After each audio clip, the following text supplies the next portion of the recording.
Ça vous rassure, un parti socialiste qui n'en finit pas de se déchirer? Ou est-ce que c'est embêtant, une opposition en si piètre état? Non, des mois de cirque et de grands guignols, je trouve que ça résume assez bien la situation au Parti socialiste. Quelle belle preuve de lucidité de la part de Martine Aubry. Non, c'est un peu triste parce que ce que je constate, moi, depuis 2 ans et demi, c'est que le Parti socialiste reste enfermé dans ses querelles d'ego et de personnes. Moi, je serais content, dans mon domaine qui est l'éducation nationale, d'avoir un vrai débat de fond avec le Parti socialiste sur leurs propositions en matière éducative. Lorsque nous avons mis en place le plan de relance, qui a été un plan massif, j'aurais été content d'entendre les propositions du Parti socialiste en la matière. Vous évoquez le grand emprunt. Le grand emprunt, quelles sont aujourd'hui les orientations du Parti socialiste, justement pour investir dans les secteurs d'avenir, avec un fort effet de levier pour créer l'activité économique dans les années qui viennent.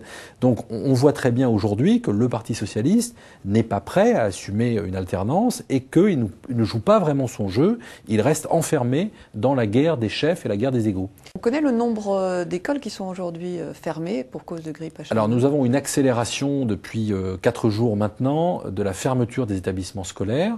À ce stade, ce soir à 17h, nous étions à 117 écoles ou établissements scolaires, collèges, lycées fermés et à 168 classes parmi les autres établissements qui étaient fermés. Donc c'est vrai que nous sommes au pic pour le record est battu, si je puis dire, de fermeture. C'est lié à la propagation du virus qu'on constate au niveau des consultations médicales.